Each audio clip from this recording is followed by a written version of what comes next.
The Influencer's Edge is brought to you by the Rapid Sales Accelerator. If you're ready to skyrocket your sales by 30% or more in just 90 days, then you need to claim your free training right now.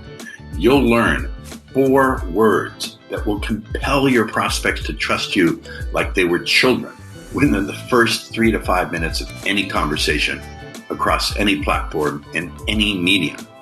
You'll learn how to give your prospects objection amnesia, to crush objections like, I need to talk to my spouse, or I need more time to think it over, or it's too expensive. If you'd like to claim your free training now, go to www.paulrossbook.com. Do it before your competition does it, now.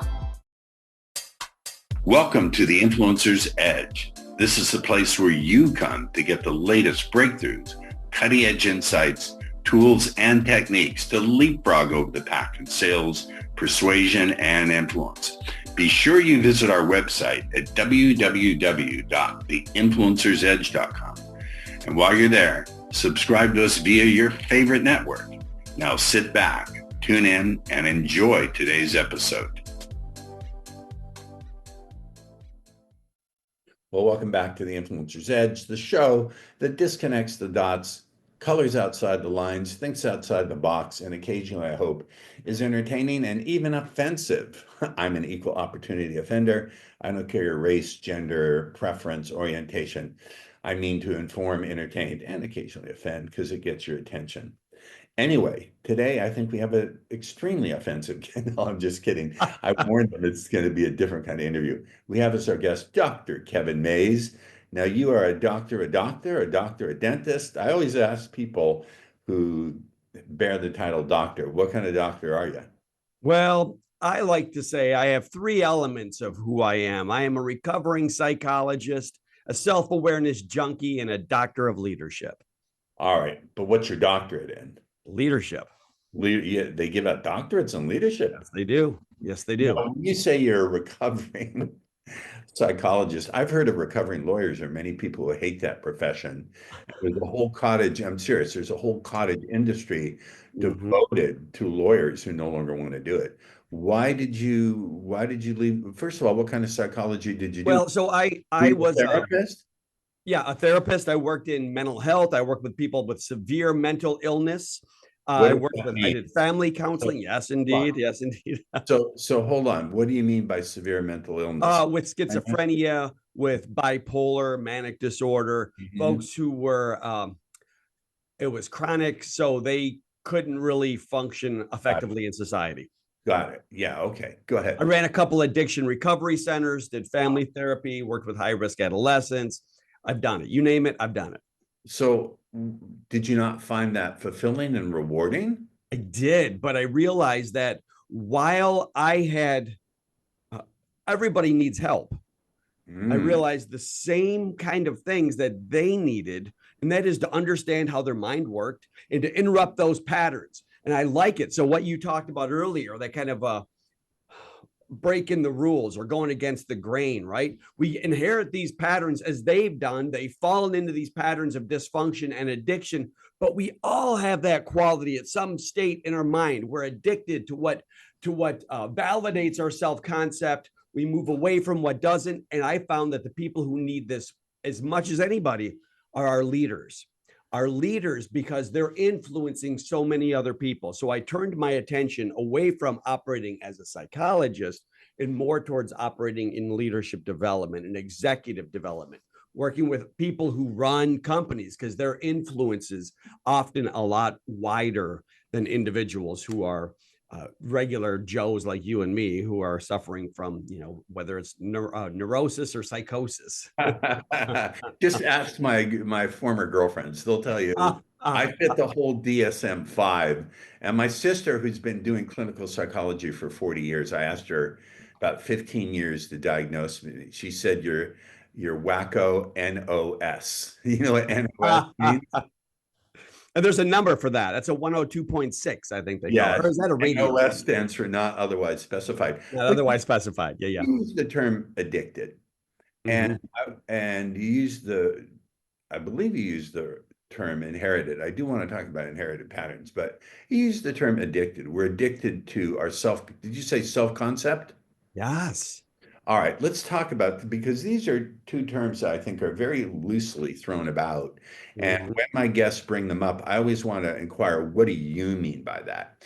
Because an addiction to me, what are the elements of an addiction? Doesn't it have to be something that interferes with your ability to function in society, endangers your health? Well, for me, I think of it more in terms of patterns Okay, that drive how we make decisions and move through the got it, world.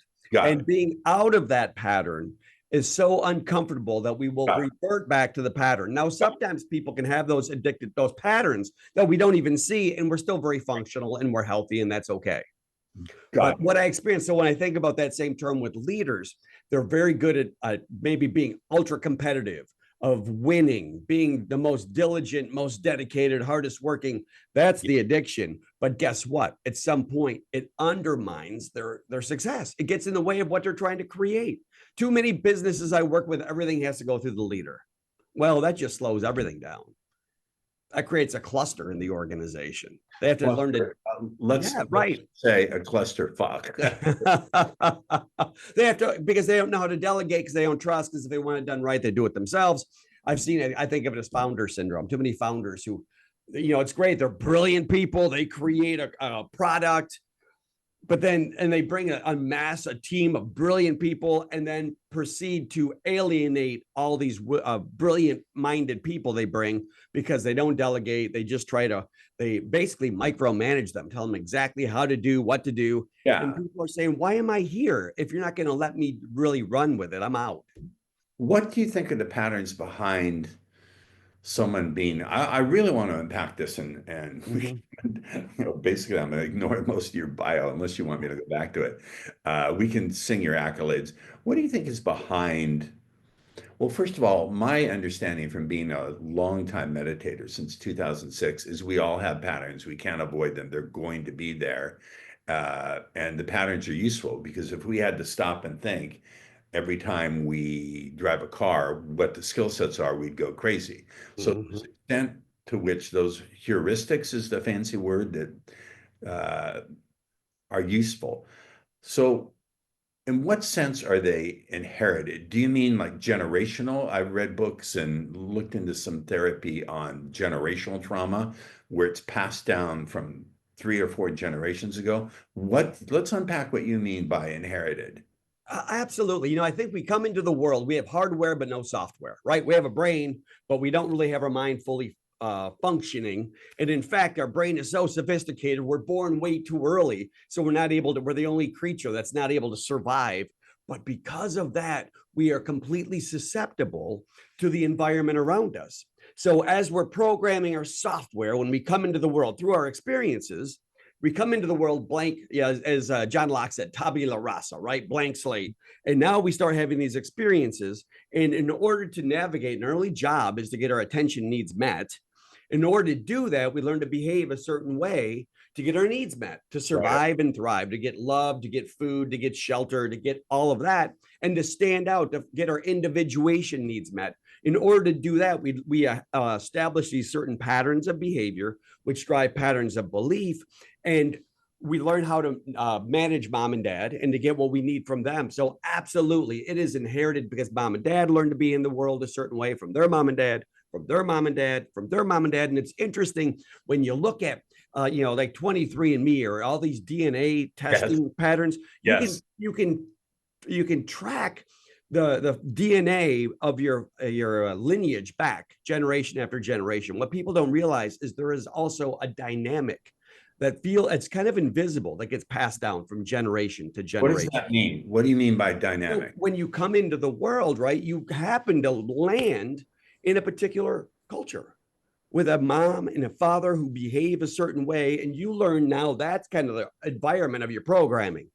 There it is. There it is. All right. So I have a lot of inherited trauma, as you Ah, can imagine. now look at what I carry on mine. This is actually the Tibetan symbol for, it's a dorje. I don't know if you can see that. I It's a cannot. flash of lightning in the dark of enlightened consciousness. As a I've meditator, got to get one of those. oh man, I love it. That So would be a great gift for someone I know. We'll talk about it off the it's air. been around for, thousands of years. That's Tibetan Buddhism. And they said there is the pattern that you talked about, but as a meditator, when you're meditating, you're suspending the pattern. And that's a lot of it, is because the pattern is the ego too, the self-concept. What my downfall often is, as the youngest child, part of the pattern I inherited was how I handle stress, how I handle family, how I manage group dynamics. I always had older siblings and their friends around. So I'm brilliant with groups, if I do say so myself. But the thing is, I'm a chameleon to such an extent that sometimes I lose myself. And I'm so good at taking care of others and being the pleaser. Does that make you, excuse me, does that make you difficult to be in personal relationships with, because people can't tell who they're really dealing with? And well, the funny thing is, like, my wife will sometimes have to explain to people, he's just making a joke, because I will make a joke about everything in a way they never know if I'm joking or not. And I'm generally, I think about, as the youngest child, everything was a joke. That's how I got my attention needs met. That's the programming. So I'm a great guy to have around, life of the party, but sometimes that shoots me in the foot. That's why I try to wear a sport coat to kind of balance it out, so I look like I'm a professional. Sometimes if I'm working with executives in the C-suite office, I can't be the goofball all the time. I got to show up in a way that meets them where they are, and then encourage them to let down their guard and to understand their patterning, and to get into that place of presence within themselves, because that's where choice happens. You just used another word. I'm very much into clarity and clear definitions. Since you brought up John Locke, tabula rasa, I studied philosophy in junior college, and it was one of the ways I got dates, is the really pretty girls wanted me to help them with their homework. And I'm like, I love it. I have a priori knowledge that you're going to want to make out with me in an hour. We're just bantering about terms from philosophy, ladies and gentlemen. A priori means prior to empirical investigation. So I'm sorry, I joked my way out of a legitimate question. Well, if I can jump in really quick. So it's beautiful. I also studied philosophy, and that's the thing that got me on the track. I studied Western philosophy. It was very mechanical and very cumbersome, and it was very almost painfully intricate. And I studied it for 4 years. When it was all said and done, I felt like a dog chasing my tail. I had a lot of knowledge, but I didn't have a lot of wisdom. And for me, that was the transition point where I started to practice meditating. And the psychology I studied they called it contemplative psychotherapy. It was meditation combined with Western psychoanalytic thinking. So sounds like DBT, dialectical behavior therapy, has mindfulness as a huge part of it. I think more of a like diabolical behavior therapy. I like you, dude. We would get along with a party. Oh my. So dealing with these C-suite folks, what are some of the patterns that you said? One of the patterns that gets in their ways, they don't want to delegate. Okay, got it. That appears to me to be an obvious one. How about that I don't deal with executives very often, but I've seen some pretty high power entrepreneurs who have teams. So I guess you could call them, in a sense, they're intra-executives, or I'm making up a word. Yeah, they're leaders. One of the things I've seen with leaders is they're so focused on their vision, they claim that there's an open channel of communication between the people who work with them and their team, but there isn't really. Either because they don't have the skills of emotional self-regulation to be in a place where they can hear, or they have a fear of letting go of control, or they just don't trust people. So let's talk about, this is one of the things I've found, a skill set that is just not spoken about, which is emotional self-regulation. And you as a psychologist probably bring that unique perspective into your work with these leaders. So do you teach anything about emotional regulation? Well, emotional regulation, for me, your emotion stems from attachment to a concept. Back to the self concept. There's no belief that is more dear than my belief of myself, my ego. Your identity. So when I see things through my perceptual framework, that agree with that and support that, it evokes a positive emotion. I get a big spring in my step and my chest puffs up and I feel, I get my swagger. Now, when I live in an environment that continually challenges or invalidates through my conceptual framework, my self-concept that I'm attached to, I have to be this person to be okay because my survival was at stake when I first ingrained the patterns. Yeah. So now it's a survival pattern, but it's not about physical survival anymore. It's about survival of the self, the ego. And so what I see happen, we talk about emotional regulation. For me, the first part is just awareness, right? Presence, learning to be aware of it and to scan, like the emotion is nothing more than a physiological sensation in your body connected to a concept. So some neurochemicals. That's it. There's a cortisol release in your body. But what the scientists are saying lately, I've seen something that said the cortisol release when you have an emotional swing is 90 seconds. Emotion in a physiological, scientific perspective lasts 90 seconds. I'm like, well, that's crazy. I've held a grudge for 25 years. Well, and there's an emotion around that. Like, that's because my mind keeps replaying the same story again and again and again. Right. And we keep creating the same emotion. So I love it. I work a lot with salt of the earth types and foundries and factories, right? And they're just big hearted and haven't learned that. You'll say emotional regulation, but for me, if you want to regulate the emotion, it's important to understand that there's an attachment to an idea that is generating the emotion and to see that relationship between the two. And then what happens is when people run up against something that challenges their self-concept, there's cognitive dissonance. No one wants cognitive dissonance. It's very uncomfortable. One of the things I have found, and please push back against it if you think it's not the case in your experience, is when I've worked with people, a big change is I can heal someone's phobia of public speaking very quickly. That's one thing. That's a pattern I've changed. But the big change is when your client is no longer looking through their patterns, they're looking at them, which is a place of real freedom of choice, when they have the choice to look at their patterns, because that gives them, but to do that, you need courage and you need self-compassion and you need clarity. So do you teach any of the tools of, I would think if you talk about compassion to someone who's, maybe I'm stereotyping, to someone who owns a foundry, they're going to say, what are you talking about? Well, I always bring it back to results. What are you trying to create in your foundry? What are the results you want? What I find more often than not is people become a technical expert, especially in foundries, factories, and in industry. Individuals get elevated because they're technical experts. They're good at focusing at the external world and creating a result. And now they're in leadership, and it's a totally different skill set required.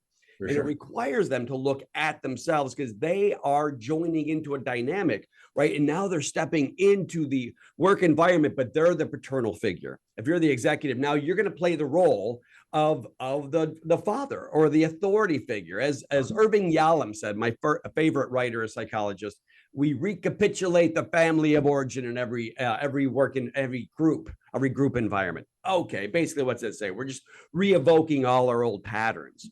And so absolutely compassion or empathy is absolutely key if you want to actually create an environment where people show up and bring their heart to the game. Now, here it begs the question. And here's why I push back on behalf of my audience. Well, many people would say you either have that or you don't. Are you making the claim that you can train people if they're sufficiently motivated? Can you train people to develop those skill sets? What's the skill set? Becoming empathic, showing empathy. We are humans. It is an innately human quality. Good answer. Now, great. Yeah, I think underneath it all, right? But now you may have learned. So I grew up with a strong military dad who, when he got out of the military, became a policeman, and he was very by the book. The corners were square. You lived a certain way. There's no room for emotional expression. You're just tough, and big boys don't cry. I'll give you something to cry about. Never sweat. All the messages we get peppering us. Now there's the pattern. And so we learn that it's not okay. We're a sissy if we demonstrate any kind of emotional weakness. But the reality is, anybody can act like everything's okay. That's not strength. The real strength is being able to stand in your own vulnerability and to not be okay, and to be okay, not being okay with something, to be And that present. I have found people fear vulnerability, being vulnerable. But here's the key. This is my experience. It may not be yours, but I think it's true in all kinds of relationships. Everyone wants to be vulnerable, but they want the other person to go first. They want the other person to be vulnerable first. And when you create that permission by exposing, I almost said exposing yourself. That's not what I mean. Not that kind of vulnerability. That's not that kind of exposure. But when you create that vulnerability by exposing just a little bit of your own troubles without crying on someone's shoulder who you don't yet know, that opens the door to tremendous trust and rapport. I use that trick all the time on women. Does it work is the question. Do you get the It result? works. I don't mind. My audience either gets offended or they know I'm joking or they're confused. I don't care. Let's move on to some of the actual things that are in here. Well, hold on. Let me address that a little bit. The vulnerability, because I think so. I talked about being the youngest child and always making a joke, right? And that was the thing I did. Now I realize, when I go work with a team, an executive team, they're all buttoned up tight. They're bringing their badass self to the table, their swagger, and the guard doesn't come down because it's a pissing match against each other. And they're all trying to show up. They don't communicate. They're not honest. They're not vulnerable. So what I love to do in those situations, I'll make jokes of myself about, and you know what? I've been around the block, man. I've been studying this stuff. I've been in every kind of situation all over the world. I found myself upside down in places. I could tell stories. So to be able to throw that out there and then put their guard down. And Right. then what I'll do too, I think is so fun is like a pre-assessment for the group. So I know all their secrets. And then I can go in and just say, and I let them know that we're going to talk about this feedback in the group. And then I'll make some joke about myself and then ask them, hey, Bill, what does this mean on this line of on the feedback? And it'll be some really pointed thing under the surface that they've all been talking around and never addressing. Because I think what I find is business leaders and business owners and entrepreneurs walk around alone inside ourselves together. We're isolated. We don't connect. We're trying to act like we have our shit together. But underneath it all, like you said, we just want somewhere where we can be genuine and honest, but we don't feel like we can. We got to hold it together for everybody else. That's actually, I think, extends to almost everyone nowadays in this very lonely society. Yeah. Yeah. I don't feel lonely now, though. It's good connecting with you. Oh, well, thank you. That's my job. This is my job. And I told you this will be a very unconventional discussion. It's not even an interview. Right. So let me dive a little bit further here. Well, let me ask you one more question. Of course. You talked about meditating. Yes, I've been doing it since 2006. It helped me through the death of my mother, who died of liver cancer. I learned from my teacher, Shinzen Young, who is the most intelligent human I've ever met. What form of meditation and what is meditation for Vipassana. You? I do Vipassana, Buddhist insight meditation. So Vipassana? Do you know Goenka? Yes.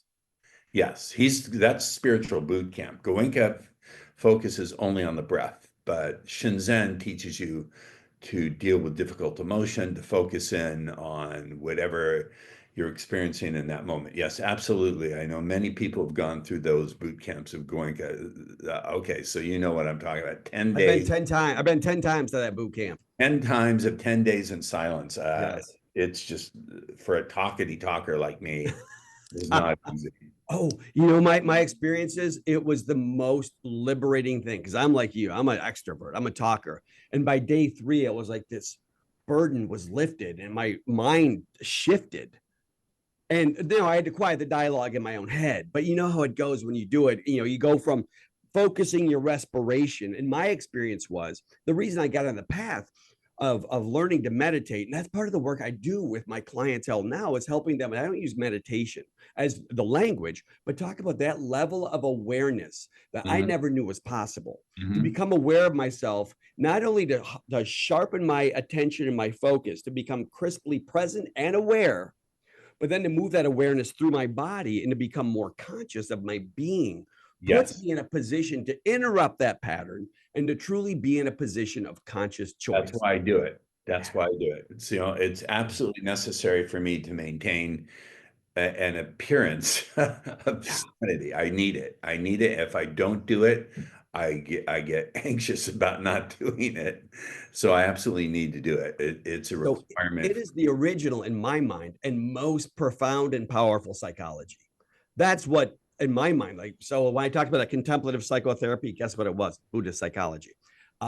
And that kind of put me on the pathway. Yeah, I don't tell anybody. It's contemplative psychotherapy. Don't come in and say, don't come Buddhism. in and say that. It's Buddhism, and it's been around for thousands. One of my teachers says Dalai Lama said, we don't need more Buddhists, and we have enough. We need in America more compassion and more kindness, which I think, and more wisdom, which I think is true. But now we're trailing off into lame shit. No, I'm kidding. I love this stuff. It's well, but no, I think about it. I like how the Dalai Lama says that we don't need more of that. And I think with leaders, the same thing. We don't need more philosophies. We don't need more isms. We need people to understand how to access their own wisdom, to show up with presence and awareness, because we have an infinite repository within us. If we can just learn how to access it and to really show up in a powerful way to live the life you were born to love. And most people don't. Most people are just playing out the programming that they've established early on. Something you said towards the beginning of the conversation is now coming back up for me. I have found that most people would rather stick to the patterns that are not working for them than step into the unknown of being successful and being free. They're so afraid. They ask themselves the question, I'll work with them, and suddenly going, uh-oh, they'll reach a certain point. They'll say, if I take this next step in my development, who will I be then? This is too scary. I want to go back to what I'm used to. Have you found that to be the case in the people you work with, that they really they're like, uh-oh, who am I now? And I reframe it as, now you get to explore that adventure of finding out. It is easily the biggest obstacle that individuals experience in becoming truly exceptional. Is nothing in the outside world. It's 0% external, 100% internal. And it's often a belief set and system they don't even know. So it's the software. Right now, we're all running on DOS programming that's antiquated, but we got it legitimately and helped us thrive and survive when we were 3 and 5 and 7 and 10 years old. But recognize our brains are laying down like 1 billion neural connections every second when we're first coming into the world. So we're passing down that generational influence, and it's being ingrained into our brain, and our thinking patterns and processes are governed by that. Now here we are decades later playing out the same pattern, but we don't have to. We don't have to. Wow. Fantastic. We have actually reached our 30 minutes.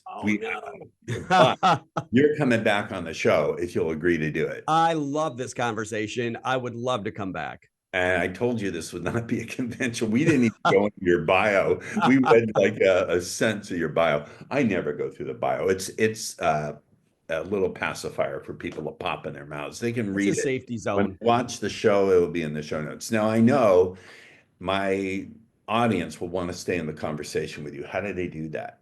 Oh, I love it. Go to my website, mazeleadership.com, or better yet, find me on Facebook or LinkedIn. I'm on LinkedIn. I'm posting every day on LinkedIn. Spell Hayes. Is that what it is? Mays, M-A-Y-S.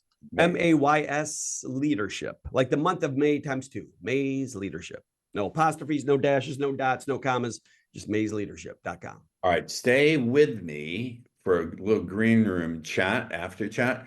Ladies and gentlemen, do I bring you the great guest or what? So, Dr. Mays, thank you for being on the show. And I always close the show by saying, to the hostile alien armada in your cloaked spaceships hovering just outside the Earth's atmosphere, Eat the Canadians first. They are tasty. The Influencer's Edge is brought to you by the Rapid Sales Accelerator. If you're ready to skyrocket your sales by 30% or more in just 90 days, then you need to claim your free training right now. You'll learn 4 words that will compel your prospects to trust you like they were children within the first 3 to 5 minutes of any conversation across any platform and any medium. You'll learn how to give your prospects objection amnesia, to crush objections like, I need to talk to my spouse, or I need more time to think it over, or it's too expensive. If you'd like to claim your free training now, go to www.paulrossbook.com. Do it before your competition does it now. Thank you for tuning in to the Influencer's Edge, where you get the latest breakthroughs, cutting-edge insights, tools, and techniques so you can leapfrog over the pack in sales, influence, and persuasion. Remember to visit our website at www.theinfluencersedge.com to enjoy even more great episodes like this one. We look forward to seeing you again on the Influencer's Edge Show.